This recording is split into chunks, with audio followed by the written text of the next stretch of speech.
Hey there, it's Joe Pardavila. Welcome back to Forbes Books Radio. And there's this old Spanish proverb, a wise man changes his mind, a fool never will. In business, sometimes you gotta change, you adapt or die. And joining me today is a transformation expert. He's the principal and president at Ascent Advisor. He's also got 2 new projects on the way. He's gonna try to steal my job. He's hosting a podcast called Transformational Trends, and he's working on a new book titled Strategic Transformation: How to Deliver What Matters Most. His name is Juan Riboldi. Hey Juan, how are you? Hello, how are you doing, Joe? I'm doing fine. So let's get into exactly what you do at Ascent Advisor. At Ascent Advisor, we are a management consulting firm focused on being a trusted advisor to innovative leaders that are seeking to take their organizations to the next level. So we help them achieve strategic transformational change. Essentially, that means achieving some performance breakthroughs for their organization, aligning with changes that are happening in the environment and their industry to become stronger, better, faster at what they do. All right, Juan, so I'm not sure if you're allowed to do this. I don't know if there's like an attorney-client privilege or anything like that, but can you share any success stories of what you've been able to do with some of your clients? Definitely. And as you can imagine, in the course of doing business, I ran into a lot of very confidential information. Most of it is not information I could share, but definitely I can share some success stories that highlight lessons learned and things that have gone really well. For example, recently I've been working with a company that hit the Inc. 5000 list. Is one of the top 10 companies in the Inc. 5000. Wow. Over the last 18 months, they grew by 600%. 600? Is that a number? I didn't know you could do that. You can do 600%? Yeah, 600%. And the part that is most interesting is not just the growth, but what this company brought to the industry. So we looked at everything that was on the plate for this organization. We were pursuing many, many different strategies, and we focused on the things that were most innovative.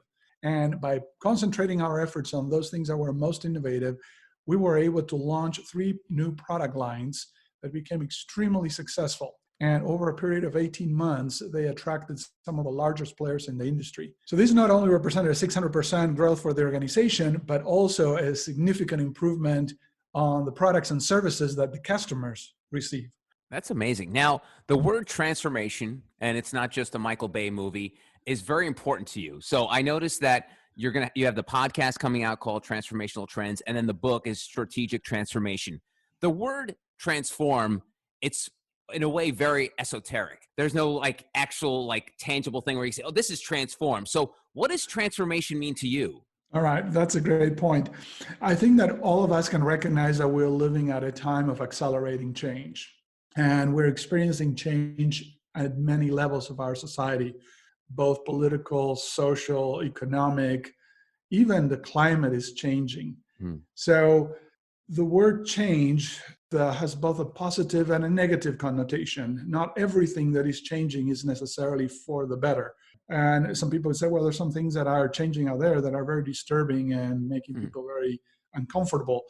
So the word transformation is the intentional change for something better, is the ability to become something that achieves the desirable results. So is the ability to focus on the positive and desirable aspects of change.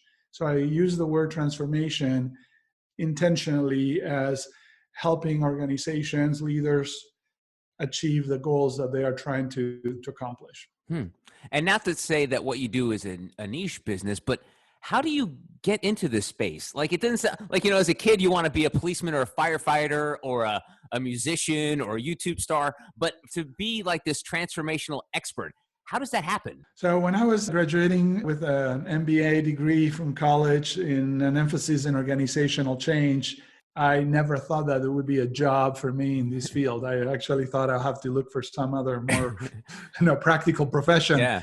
But to my surprise, I've been now almost 30 years nonstop employed in this field, never having a shortage of work, even through economic downturns or different situations. So there is definitely an appetite for this. There is a market for it. And the question is, well, how do you make a living out of it? And I think a lot is because of word of mouth and referrals and promoting things that have been successful. And those things speak for themselves and get other people to say, well, we would like to do the same. Now, the focus of having strategy consultants or business management consultants is definitely a profession out there that's usually associated with this field. But not everyone within that field is focusing on making positive change happen. There's a lot of consulting work that is more transactional and done more in a programmatic way and often fails to deliver all the expected results. My focus is to constantly challenge our thinking and what we do to achieve those goals. So it's a constant learning process. When you deal with a lot of these companies, you're not only dealing with one person usually. I'm just trying to imagine, put myself in the situation where one of these companies where all of a sudden I'm sitting and Juan Riboldi walks in and I'm like, oh, geez, is my job going to change? I mean, how do you handle that kind of atmosphere? Because obviously there's one person, maybe this senior leader or CEO brings you in, but not everyone on the team is on the same page and be like, hey, no, everything's fine. We don't need no Juan Riboldi and his 30 years experience coming in here. How are you able to help those people that maybe give you a little pushback? That's a great question. So I want to explain that with a case study. So a year and a half ago, I walked into one of the largest corporations in the United States. This is a Fortune 5 corporation that for a couple of years have been trying to transform in a very specific direction. In this particular case, they wanted to become more of a data-driven, digital-first type of organization, making that leap into leveraging technology and innovation. They have taught many courses around that. They have hired several people in that field. They have created some blueprints and what the organization of the future would look like, but still the everyday work happened very much the same way that had been happening all along. So at that point, they asked me, what could you do to help us make this leap? My answer was to organize a group of change champions. We call it the core transformation team. And these represented people that are already full of energy and desires to make great things happen, that they're very committed to the organization. They are influencers and leaders within the organization. And we provide them both the tools, the knowledge, the skills, and the ability for them to be deployed in areas outside of where they normally work to influence some of that change. And it's through leveraging those change champions that the change actually happens, because they themselves transform themselves initially and then influence others as already credible opinion leaders in the organization. And they are the staying power in the organization. They're the future leaders as well. Some people ask me, how could you influence the direction of an organization that has several thousand employees and not a single one of them reports to me? And it's because I train, coach, and deploy these change champions with a specific path and a process on how they can bring about organizational change. And when they discover the amount of influence they have, they become very empowered, and in turn they empowered others. And within 18 months, we saw a significant change in the desired direction. Wow. So, I mean, I guess the simple question is, how do you choose these change champions? Because it's sort of like a link in the chain. If one of those change champions is terrible, Juan Riboldi's job's gone to hell. So how do you pick these particular people? Do you work with someone in their HR department? Like, how does that usually break down? Typically, we ask managers at different levels in the organization to nominate at least one person from their department or function who is already known to be an opinion leader, an influencer, a catalyst for change, a person that is always willing to try new things, that have a lot of initiative and commitment to the organization. For the most part, the people that they nominate are people that already come with an aptitude for making things happen. They are willing to contribute a little bit of extra time beyond their regular job to bringing something great to the organization. The part that is most interesting is that not all of them necessarily have the exact same vision or direction. And sometimes people find that a little disturbing because they would like to get everyone that is on board. Yeah. But I find that it's very helpful to have a few opinion leaders that may represent a different perspective.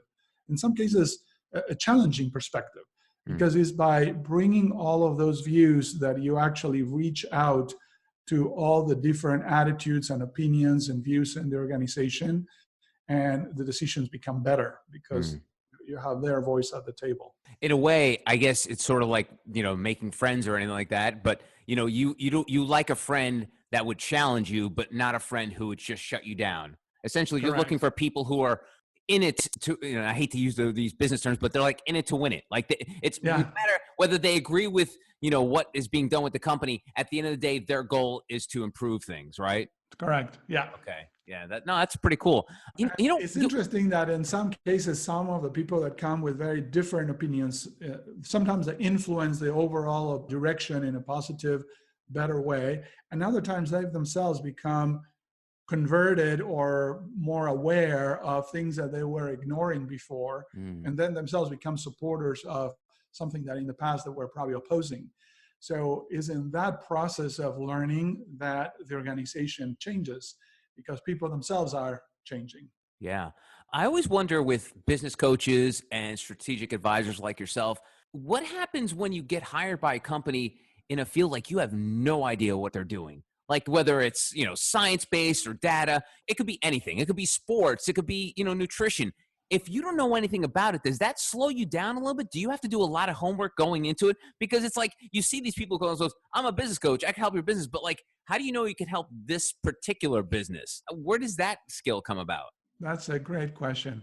First of all, as a consultant, I have worked in a number of different industries, including federal governments, sports teams, universities, as well as large corporations and many fast-growing startup organizations. So you would think, what all of these have in common? Yeah. So one thing that they all have in common is that when you're talking about organizational change and human change, we're all dealing with people and how people are organized, how people are deployed, how they work with each other. At that level, there's a common denominator that once you understand how to lead the dynamics of the organization, you can apply that to a lot of different settings. Now, there are very real and material differences based on the type of business and organization you work with. So over the years, I've learned to pay a lot of attention to how that particular group works. What are their values? What is their culture? Why things are the way they are? So my focus is not just to come in with preconceived ideas or solutions, but to listen deeply to how things work there and how things don't work there, and try to solve for the things that are not working using tools and methodologies that have helped in the past in similar situations, but to respect everything that is working well, because it's through what is working well that they would ultimately succeed. I see. So at the end of the day, say if you get hired, for example, just keep things simple, like a social media company, you don't expect to be an expert in social media. Correct. You don't care what the actual, like the widgets they're making. It does, at the end of the day, it doesn't matter to you. It's just what's happening internally inside the guts of that machine. Correct. And the social media organization will have a unique set of cultural values and processes and practices that are there for a reason.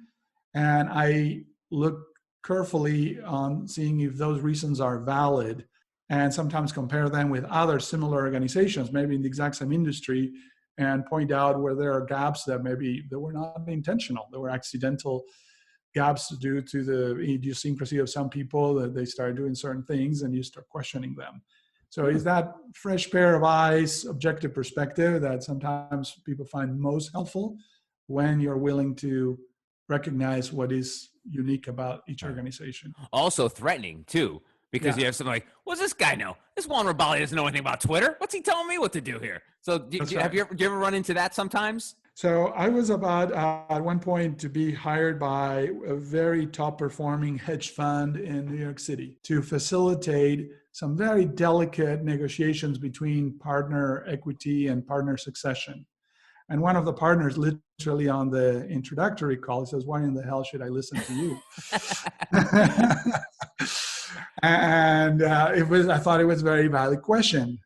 His point was, you know nothing about trading. Yeah. And I said, absolutely, you're absolutely right about that. But I have 30 years of experience working in interpersonal conflict, very similar to the one you're experiencing in your organization.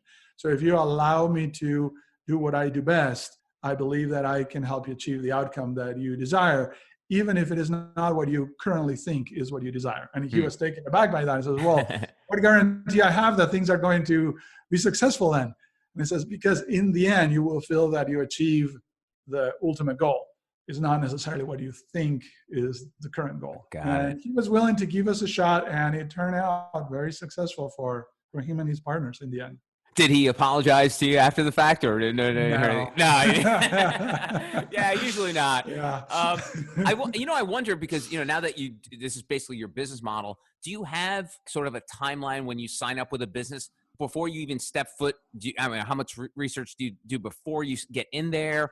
How long does the actual process take? Is every case different? Yeah, definitely every case is a bit different, but I like to understand the client situation as much as possible before starting on a project.